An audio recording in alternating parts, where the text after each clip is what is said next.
السلام علیکم ورحمۃ اللہ وبرکاتہ۔ ناظرین اکرام، آپ سے مخاطب ہے پروفیسر قاری عبدالمنان زیگم۔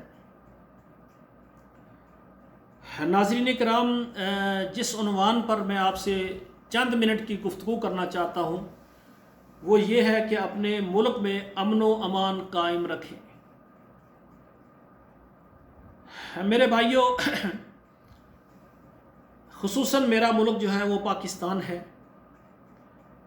پہلے نمبر پر میں مخاطب ہوں پاکستان سے، اور پاکستان میں جو رہنے والے خواتین و حضرات ہیں ان سے دردمندانہ اپیل کروں گا، گزارش کروں گا کہ میرا آج کا پروگرام غور سے سنیں۔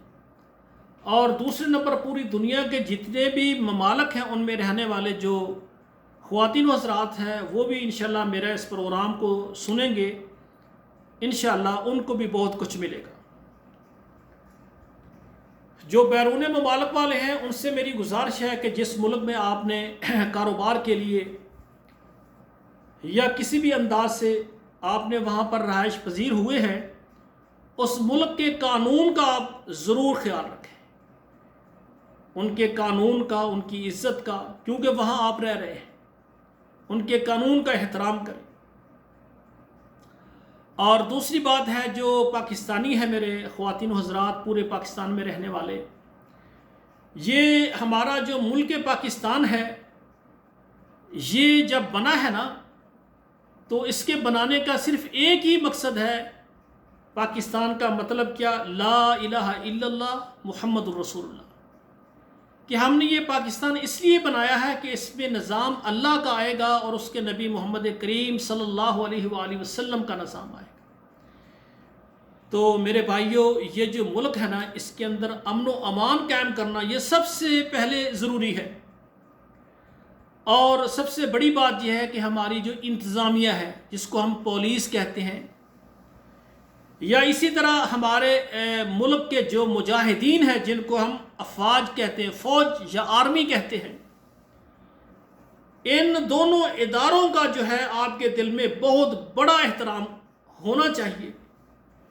یقین کریں، ہمارے ملک میں قتل و غارت بھی ہے، فساد بھی ہے، بدامنی بھی ہے، لیکن جو ہماری انتظامیہ ہے، پولیس ہے، اگر یہ نہ ہوتی تو اتنی قتل و غارت ہوتی کہ ہم بازاروں میں چل نہ سکتے، کسی کی بیٹی بہن کی عزت محفوظ نہ ہوتی۔ واقعات ہو رہے ہیں، آپ دیکھ رہے ہیں، لیکن پھر بھی جو کنٹرول ہے وہ انتظامیہ کرتی ہے۔ تو اسی طرح میں خصوصاً ہمارے جو دیندار طبقہ کے لوگ ہیں ان سے بھی یہ گزارش کروں گا کہ اگر کوئی آپ اجتماع کروانا چاہتے ہیں، جلسہ کرانا چاہتے ہیں، آپ انتظامیہ سے اجازت لیں، انتظامیہ سے مشورہ کریں، کیونکہ انہوں نے نظام کو سنبھالنا ہوتا ہے۔ ان کے علم میں ہو کہ ہمارے ملک کا فلاں شہر اور اس میں فلاں محلے میں دینی پروگرام ہو رہا ہے، اس حوالے سے اگر کوئی بھی بات ہوگی تو وہ آپ کی حفاظت کریں گے۔ اور دوسری بات یہ ہے کہ ملک کے حالات جیسے بھی ہوں، جو ہمارے مجاہدین ہیں، جو ہماری فوج ہے اس کا احترام کریں، فوج کا احترام کریں میرے بھائیوں، فوج کا احترام کریں۔ یہ پاکستان کی اتنی عظیم فوج ہے، اس فوج کی وجہ سے آج اللہ ذوالجلال نے پاکستان کو یہ شان دی ہے کہ پاکستان کی طرف کوئی اشارہ بھی نہیں کر سکتا۔ کیوں؟ ہماری فوج مضبوط ہے، اور پوری دنیا کی جتنی فوجیں ہیں ان میں پاکستان کی فوج کو اللہ نے ایک بہت بڑا مقام عطا کیا ہے۔ کیوں؟ کہ جتنے ہمارے فوجی بھائی ہیں وہ یہ عزم لے کر آئے ہیں کہ ہم نے لا الہ الا اللہ محمد رسول اللہ کی خاطر اور ملک پاکستان کے تحفظ کی خاطر وہ اپنی جان کو ہتھیلی میں رکھ کر دن رات ہماری سرحدوں کی حفاظت کرتے ہیں۔ تو میرے بھائیوں، ہمیں چاہیے کہ ہم اپنے ملک میں امن اور سکون کو قائم رکھیں۔ جتنے ہمارے ادارے ہیں جو ملک پاکستان کو محفوظ کرنے کے لیے اور امن اور سکون کرنے کے لیے بنائے گئے ہیں، ان کی پاسداری کرنی چاہیے۔ تو میرے بھائیوں، خصوصاً جب بھی کوئی سیاسی حالات ہوتے ہیں، الیکشن ہوتا ہے یا کوئی بھی سیاسی لیڈر لوگوں کو سڑکوں پر نکالتا ہے، تو نتیجہ کیا ہوتا ہے؟ عوام دشمنی۔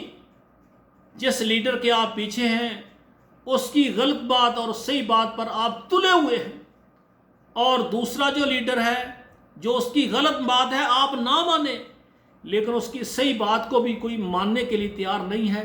یعنی اس طرح سمجھتے ہیں کہ جو ہمارے لیڈر کے ساتھ ہے وہ مسلمان ہے، جو دوسرے لیڈر کے ساتھ ہے وہ نعوذ باللہ کہتے ہیں کہ مسلمان نہیں ہے۔ یہاں تک فتوے لگ جاتے ہیں۔ اور اللہ تعالیٰ معاف کرے، کچھ نام نہاد علماء کرام کو میں کہوں گا، وہ کہتے ہیں جی یہ سیاسی دھرنوں میں جو شریک ہوگا اس کو اتنے اعتکاف کا ثواب ہوگا، فلاں ہوگا فلاں ہوگا۔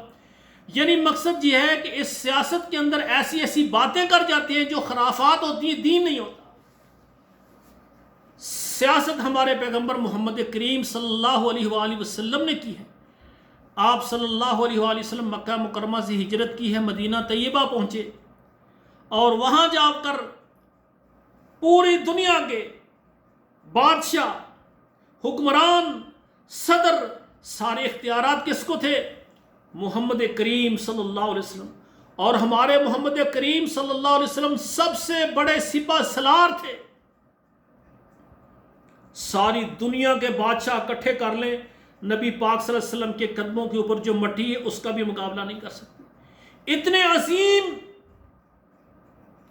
بادشاہ بھی تھے، اللہ کے رسول خاتم النبیین تھے، اور پھر اللہ ذوالجلال نے اپنے حبیب کو ایسے ساتھی صحابہ کرام دیے کہ جن کا دعویٰ کیا ہے، سمعنا و اطعنا، اللہ کے رسول آپ بات کریں اسی وقت مانی جائے گی۔ جتنے صحابہ کرام تھے سب فرما بردار تھے۔ آپ صلی اللہ علیہ وآلہ وسلم نے سارے نظام کو سنبھالنے کے لیے جو جگہ کا انتخاب کیا وہ مسجد نبی تھی۔ آپ کے جو فوجی اور جرنیل سارے تھے وہ صحابہ کرام تھے، اور مجاہدین کا سب سے بڑا کمانڈر جو رسول اللہ نے بنایا ہوا تھا وہ صدیق اکبر رضی اللہ تعالیٰ عنہ تھے۔ اور کون تھے؟ حضرت عمر فاروق تھے، عثمان غنی تھے، علی المرتضیٰ تھے۔ یہ نبی علیہ السلام کے کمانڈر تھے، یہ نبی علیہ السلام نے جرنیل پیدا کیے تھے۔ اور آپ کی فوج کیا تھی؟ وَرَأَيْتَ النَّاسَ يَدْخُلُونَ فِي دِينِ اللَّهِ أَفْوَاجًا۔ جتنے صحابہ کرام تھے یہ رسول اللہ کی فوج تھی۔ میرے بھائیوں، اللہ کے رسول نے سیاست بھی کی ہے اور سیاست کے اصول بھی وضع کی ہیں۔ تو آج کا میرا پروگرام یہ ہے، چاہے ملک کا نظام ہو، سیاسی نظام ہو، مذہبی نظام ہو، یا پوری دنیا میں کسی جگہ پر مسلمانوں کے اوپر ظلم کیا جا رہا ہو، جس طرح آج کل فلسطین میں ہو رہا ہے، میں دعا کرتا ہوں اللہ ذوالجلال فلسطین کے مجاہدین کو اللہ فتح عطا فرمائے، اور اسرائیل کے یہودیوں کو اللہ ذوالجلال تباہ و برباد فرمائے۔ اللہم اہلک الظالمین بالظالمین، اللہم انصر المجاہدین فی کل مکان، اللہم انصرہم عزیزا وفتح لہم فتحا قریبا۔ تو میرے بھائیوں، میں پاکستانیوں سے گزارش کروں گا کہ اپنے ملک میں ہمیشہ امن و سکون قائم رکھیں۔ ہمارے جو ادارے ہوتے ہیں ان کی پاسداری کریں، ان کے ساتھ وفا کریں، ان کے ساتھ بے وفائی نہ کریں، ان کے ساتھ غداری نہ کریں، اداروں کے سامنے کھڑے کبھی نہ ہو، چاہے وہ پولیس ہوں۔ اور میرے بھائیوں، ہماری فوج یہ تو مجاہدین ہیں۔ کیسے مجاہدین ہیں میرے بھائیوں، کیسے مجاہدین ہیں؟ ہم رات کو سکون سے سوتے ہیں ان مجاہدین کی وجہ سے۔ افواج پاکستان آرمی کی وجہ سے ہم رات کو سکون کے سوتے ہیں۔ ہم سو رہے ہوتے ہیں، ہماری سرحدوں کی حفاظت ہماری فوج کر رہی ہوتی ہے۔ اور یقین کریں، ہم شادی میں ہیں، ہم غمی میں ہیں، ہم عید کی نمازیں ادا کر رہے ہیں، ہم گھروں میں فنکشن کر رہے ہیں۔ افواج پاکستان نہ گھر میں عید کرتے ہیں، نہ شادی کے موقع پر حاضر ہوتے ہیں، نہ کسی غمی کے موقع پر حاضر ہوتے ہیں۔ ان کی رات بھی سرحدوں کی حفاظت کے لیے، ان کی دن بھی، ان کی عیدیں بھی، ان کی شبراتیں بھی۔ تو کیوں نہ ہو ہم دعا کریں اللہ ہمارے یہ نوجوان جب زندہ ہیں یہ ہمارے غازی ہے، اللہ یہ غازی ہے، اگر ان کی موت آئے گی تو یہ شہید ہے۔ تو میرے بھائیوں، پاکستان کی فوج کو میں مبارکباد دیتا ہوں کہ آپ نے پاکستان کو ایٹمی قوت بنانے کے لیے اور جو آپ نے اسلحہ کی ٹریننگ لی ہے اور جو خدمات آپ نے انجام دی ہیں، ہم آپ کو سلام کرتے ہیں۔ اللہ آپ کو، آپ کے والدین کو، آپ کے بچوں کی حفاظت فرمائے، اور آپ زندہ ہیں تو آپ غازی ہیں۔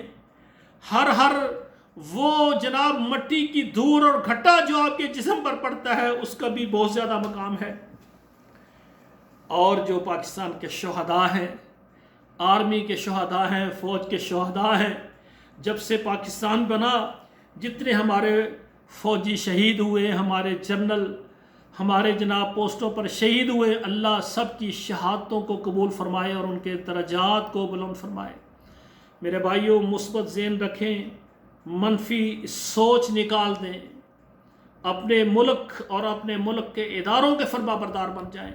اللہ ذوالجلال سے دعا ہے اللہ مجھے اور آپ کو کتاب و سنت کے لیے اور ملک کے پاکستان کی حفاظت کے لیے محنت کرنے کی توفیق عطا فرمائے۔